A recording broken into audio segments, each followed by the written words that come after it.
नमस्कार।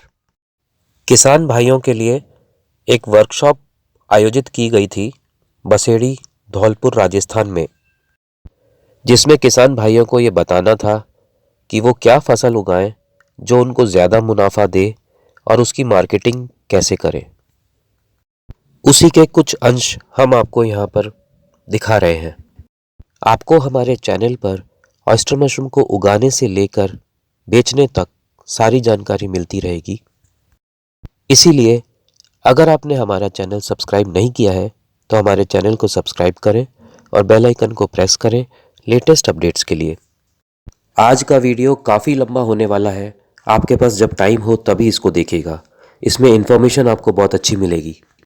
जैसा कि नाम से विदित है, कृषि विपणन संस्थान के द्वारा और किनके लिए, हम किसान भाइयों के लिए शुरुआत कैसे की जाती है, उसके लिए आज के इस उद्घाटन समारोह में हमारे श्रीमान जिला अध्यक्ष महोदय भारतीय जनता पार्टी से हमारे और आपके बीच में पधार चुके हैं।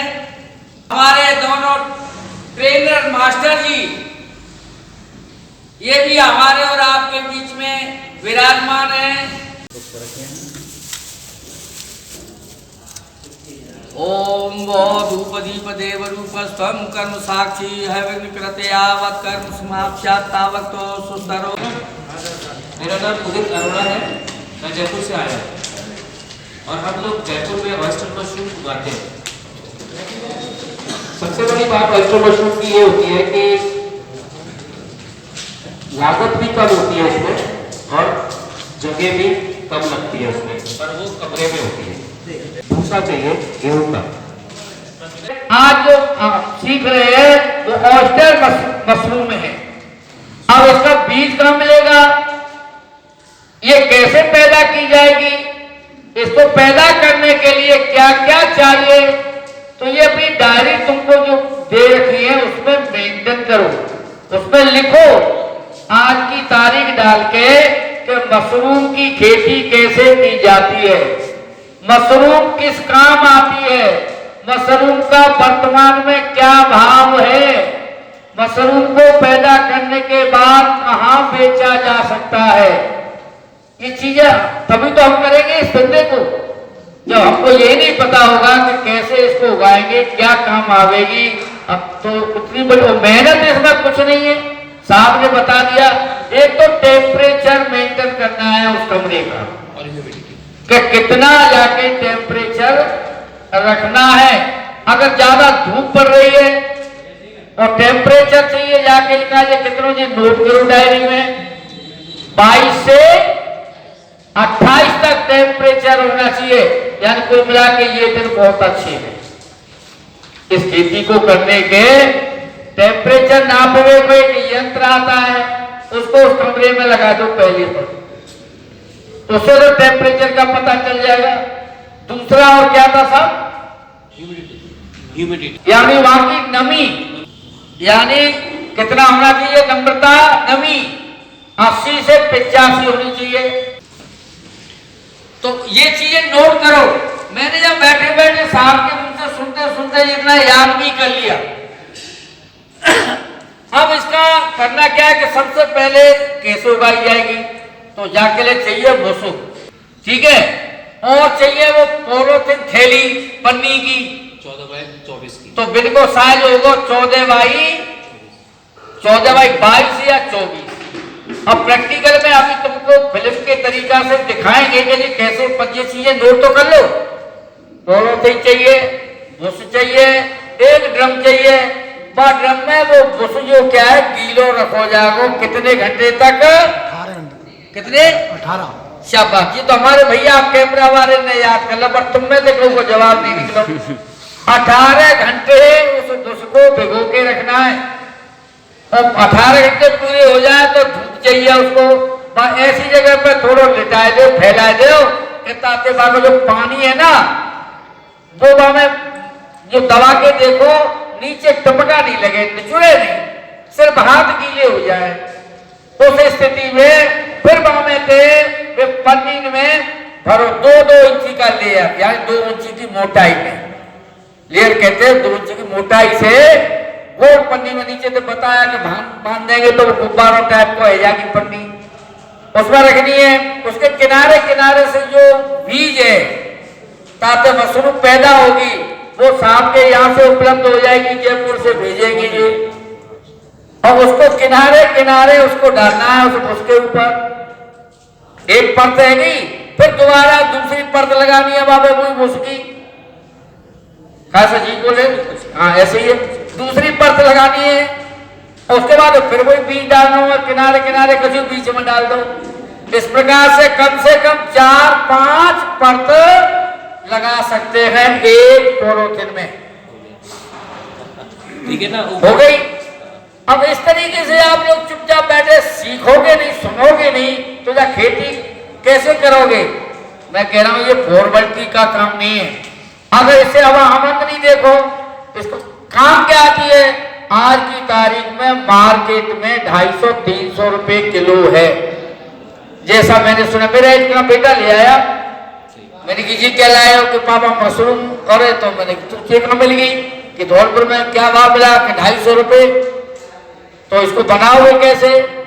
तो उसने बनाया, उसने क्या है कि यूट्यूब पे सर्च किया था, तो मैंने तो फिर खाई है। आप जैसे विद्वानों के साथ लग लेता हूं तो चला जाता हूं, तो मुझे तो पता है ये बहुत ही तो अच्छी है, 250 रुपए 300 रुपए किलो बिकती है। अब तुमने ये खेती शुरू कर दी तो पता लग गया कि मशरूम की खेती कहाँ हो रही है, कि बसेड़ी तहसील में हो रही है, आपके घर पे आ जाएंगे लेने के लिए।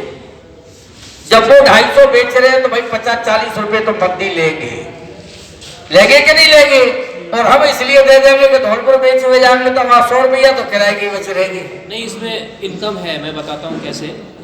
मान लीजिए उसकी 25 रुपये या 35 रुपये अगर आपने लेबर को अपनी जोड़ लिया तो 35 रुपये हो जाता है। 35 रुपये भी अगर अपन लेके चलते हैं बैग का, बीज का खर्चा, भूसे का खर्चा, पॉलीथीन का खर्चा, पॉलीस्टीन, सारी चीजें मिला के मतलब बताया था कि वो मेरे यहाँ से उपलब्ध होगा। अब एक चीज नहीं पूछी तुमने, कैसा कितने रुपया को होगो और कितनो होगो, ये तुम्हें खड़ा होकर के सवाल करना चाहिए। जबकि मैं इस बात को खोल के दे रहा हूँ कि कोई भी चीज आज की दुनिया में मिट्टी भी फ्री नहीं है।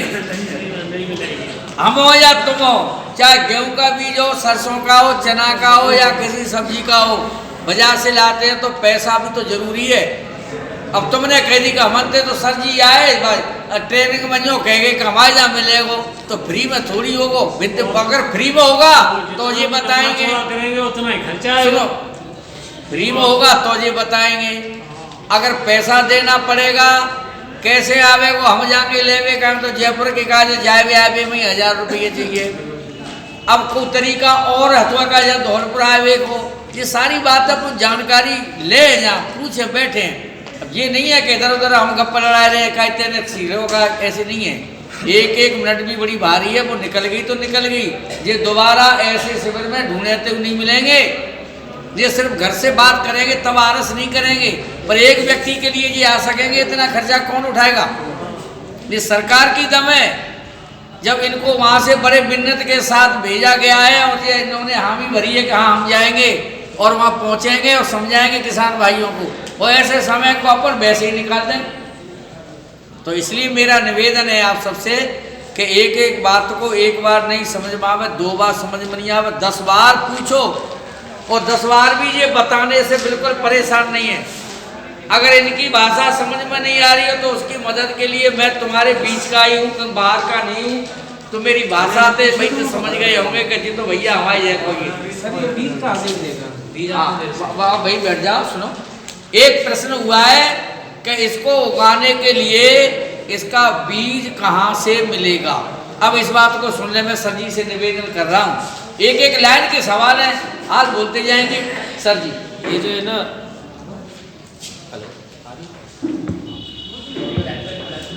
बीज आपको बीज एक्चुअली हम लोग इसको बीज भी कहते हैं, स्पॉन बोलते हैं। एक्चुअली बीज होता भी नहीं है, स्पॉन होता है। आप लोग उसको बीज कह सकते हैं समझाने के लिए। ये मेरे पास से मिलेगा आपको, और ये 130 रुपए किलो होता है। 130 रुपए किलो होता है ये, और 1 किलो पैकेट में पैक होता है। 1 किलो का पैकेट होता है 130 रुपए का। आप लोगों को जो मैं दूंगा वो 1 या 2 पैकेट नहीं दूंगा, 5 पैकेट दूंगा। 5 पैकेट एक जगह मंगवा ले, उसका कोरियर चार्ज लगता है। अब धौलपुर का कोरियर चार्ज मुझे पता करना पड़ेगा, आप लोगों का एरिया अगर कोरियर से आता है तो, नहीं तो फिर पोस्ट ऑफिस से आता होगा। पोस्ट ऑफिस से हर जगह पे आ जाता है। अब आपने इनके द्वारा बताया हुआ रास्ता समझ लिया। एक तो ये जिसे हम बीज कहते हैं, तो उसका नाम क्या है? स्पोन। लिख ले, स्पोन। और वो गेहूं से ही बनाया जाता है। अब इसको बनाने की विधि तो ये तो सीख चुके हैं, बना चुके हैं, पैदा कर चुके हैं। धीरे धीरे हम भी आगे चल करके जब करेंगे तो ये भी सीख लेंगे। तब तक के लिए ये स्पोन 130 रुपए का 1 किलो का पैकेट इनके यहाँ से ही हमें उपलब्ध हो जाएगा। इनके यहाँ से मतलब जयपुर से। अब वो आएगा कैसे? और इसमें एक शर्त है कि 1 किलो का न लेकर के 5 किलो का पाउडर स्पून पैकेट ये भेजेंगे वहां से। और 5 किलो के स्पून में कितने बैग्स में काम आ सकता है सर? 50 बैग, 50 थैली में लग जाएगा। वो 1 किलो का एक नहीं आएगा, पहले तो ये समझ लें। कितना आएगा? 5 किलो का एक। और 5 किलो का मायना होगा 5 में गुणा करते हुए 130 को, तो 5 से देंगे 5 दिन पंद्रह 600, 650 मान के चलो एक 5 किलो वाले का। अब उसको लाएगा, ले जाएगा कौन? तो ये ड्यूटी जिम्मेदारी इनकी है कि ये जयपुर से भेजेंगे। नहीं सर, ये बस भी है जो बस आ सकती है। हाँ हाँ, इसमें दे सकते हैं। एक बस चलती है जयपुर से, हमारे यहाँ बसेड़ी होके जाती है। उससे कांटेक्ट कर ले कि साहब मेरा एक पैकेट आएगा, जो किराया तेरा है वो हम यहाँ दे देंगे। तो मेरा जाने का खर्चा बचा, खाने का खर्चा बचा, बस के द्वारा ये वहां से लोड कर देंगे। और यहाँ आकर के जितने बजे बस आती है उसे हम अपना प्राप्त कर लेंगे।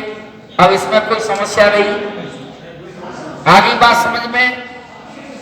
स्पून या बीज कह लो सर, तुम तो कोई मशरूम वाला बीज कह लो। धीरे धीरे स्पून कह जाओ, जैसे मुंह पे तो आएगा, मैं अब तक नहीं जानता। बोलेंगे चालेंगे तो सब चीज आ जाती है। अब सामग्री एक बार किसी की समझ में नहीं आई हो तो सामग्री, उसके बाद में अगला चैप्टर शुरू करेंगे। अब ये भी समझ गए कि ये किस काम आती है। ये आपके बीच में आगे बात, ये सब्जी बनाने के और खाने के काम आती है। अब इसके गुण के बारे में अभी किसी ने नहीं पूछा कि इसको ही हम क्यों खाएं, इससे हमको क्या लाभ मिलेगा, क्या क्या फायदे होंगे। नहीं तो हमारा तो फिर गाजर मटर और टमाटर और गोभी जो चल रही है तई में हम तो पहुंचते हैं। पर जो वीआईपी पैसे वाले हैं उनके पास उतनी क्षमता है, तो वो तो 250, 200, 300 रुपए किलो वाली सब्जी खा सकते हैं। अब हम लोगों की तो इतनी तादाद नहीं है, हिम्मत नहीं है, तो क्यों ना हम अपने घर पे पैदा करें। तो दूसरे तीसरे दिन तो हम खाएं, अपने बच्चों को खिलाएं, और बाकी कीमत से हम अपना रोजगार भी शुरू कर लें। तो ऐसे तो खा सकते हैं। बाकी बाजार से खरीद करके कोई भैया बिरला भैया होगा ये तो खा सकते हो, पर बाकी सबकी गारंटी हम नहीं ले सकते, न दे सकते। तो ये खाने के काम आती है। अब एक प्रश्न मेरा ही तैयार हो गया सर जी के लिए कि साहब इसको खाने के रासायनिक गुण, भौतिक गुण या हमारे शरीर के लिए क्या फायदा करेगी, किस उम्र के खा सकते हैं इसको, ये भी बताना होगा। जैसे पेट को डाइजेशन खराब हो जाए, वैद्य पे चले जाओ तो क्या बताते हैं? परहेज। तो परहेज में क्या है कि उड़द चना की दाल मत खाइयो, खवजी करते हैं, बागी करते हैं, अरबी मत खाना, बैंगन मत खाना, ये बता देते हैं कि नहीं, तली हुई चीज मत खाना।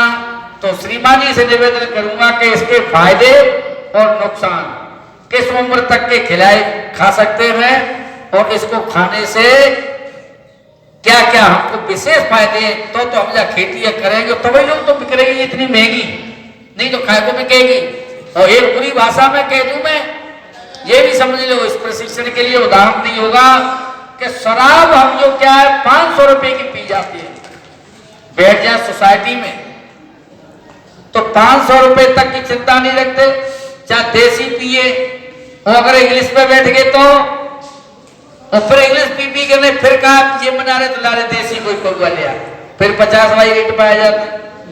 अब इतना खर्चा तो वहां पे पीवे पे तो कर दिया, खाते क्या है, खाते हैं कुछ, इसलिए उनको बीमारी लग जाती है, कमजोर हो जाते हैं और वो जल्दी दुनिया से विदा हो जाते हैं। तो ये पैसे वाले हैं, अच्छी पार्टियां हैं, वीआईपी जिन्हें कहते हैं, वो लोग ऐसी वो ढूंढते हैं कि मशरूम कहाँ मिलेगी धौलपुर में, और जब ये पता चल जाएगा कि मशरूम की खेती बसेड़ी में अच्छी प्रकार से होने लगी है, तो ये तो मैं भी तुम्हें दावे के साथ कह सकता हूं कि धौलपुर से कार वाले कार में बैठ के और बसेड़ी आएंगे, 500 रुपए की पेट्रोल फूकेंगे, बसेड़ी से लेके अमुक व्यक्ति के घर से मशरूम जाएंगे लेके, और पड़ोसी भी कह देगा कहाँ जा रहे हैं कि मशरूम लेवे, तो कि एक आधी किलो बेकाजी ले आइए। ये तो ऐसी खेती है, फायदे तो इसके इतने हैं, इतने फायदे हैं। तो इसके लिए मैं फिर श्रीमान जी को फोन सौंप रहा हूं कि साहब इसके गुण और अवगुण, किस उम्र के इसको खा सकते हैं, ये कृपया विस्तृत जानकारी और।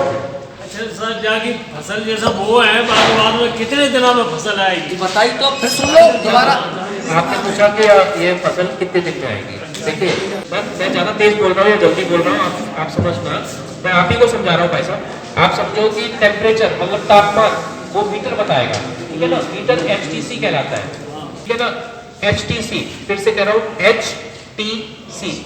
तो ये एक मीटर होता है जो मेरे वीडियोस में भी है, आप मेरा रोहानी मशरूम्स का नाम लिख लेना, मैं आपको अलग से भी बता देता हूँ, लिखवा देता हूँ, मैं खुद लिख देता हूँ, आप उसको मोबाइल पर चेक कर लेना, आपको मेरे वीडियोस में भी बहुत सारी जगह पे वो HTC नजर आ जाएगा। उससे टेम्परेचर और ह्यूमिडिटी पर नीचे हो रहा है, तो आप उसको किस तरह से मेंटेन करना है, आप मुझे फोन करो, मैं आपको बताऊंगा, लेकिन वो मीटर होना जरूरी है कमरे के अंदर। मीटर नहीं होगा तो आप ही नहीं मुझे पूछ पाओगे कि भाई मेरा अभी 18 हो रहा है या मेरा अभी 15 हो रहा है। अब हम लोग बसेड़ी से भरतपुर जंक्शन आ गए जयपुर जाने के लिए। राजमणि जी और कन्हैया जी हम लोगों को छोड़ने के लिए भरतपुर जंक्शन तक आए थे।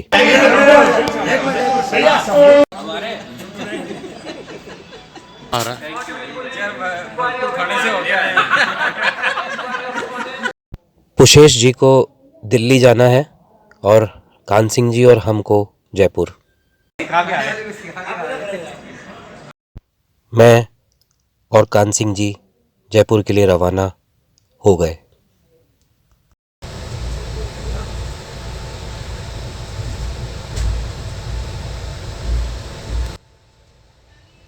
मिलते हैं अगले वीडियो में। अपना और अपने परिवार का ख्याल रखें।